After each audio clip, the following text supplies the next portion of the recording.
Hosepipes Shunters, written by Christopher Audrey.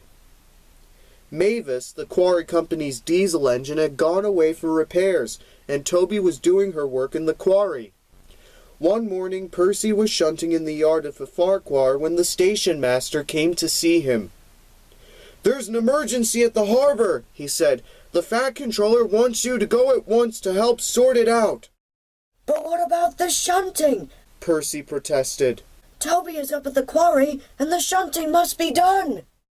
"Never mind that," said the station master. "Off you go. We'll manage the shunting somehow. And," he added to himself as he hurried back into his office, "thanks to Toby's stories about the old days, I know how." Terrence's owner was enjoying his morning coffee break in the farmhouse kitchen when the telephone rang. "Bother!" he said. "Why do they always have to choose now?" His wife answered the ringing and listened. "It's the station master," she said, and handing the receiver to the farmer. When he heard what the station master had to say, he nodded. "Why not?" he said. "We've nothing here that we can't wait a day or two.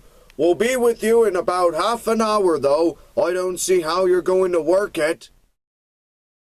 When Terrence and his owner reached the station yard, they found the station master waiting.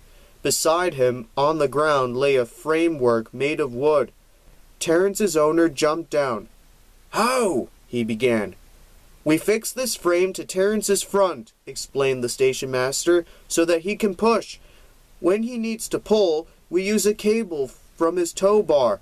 The shunters will tell you where the trucks need to go.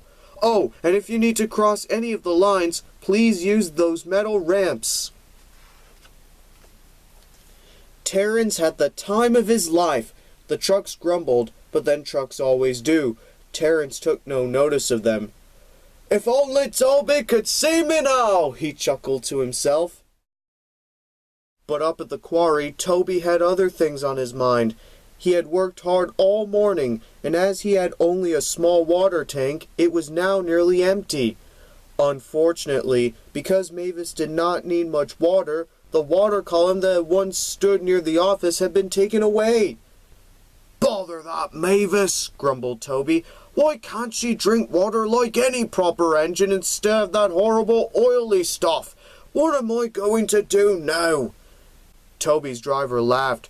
"It's not her fault, is it?" he pointed it out. "She can't help the way she was constructed." Toby was unconvinced. "There must be water somewhere," he said desperately. He knew that without it, his fire would have to be put out, and he would be stranded at the quarry until he could be rescued. He didn't fancy the idea of Mavis's lonely shed. "There's a tap in the quarryman's restroom," the quarrymaster told them doubtfully, "and another here in the kitchen. You're welcome to them." "Splendid," said the fireman, rubbing his hands. "Now all we need is a hose pipe." "There's one in my shed at home," said a shunter, and he went off to fetch it. He returned with a rusty reel with some very old-looking hose pipe wound on it.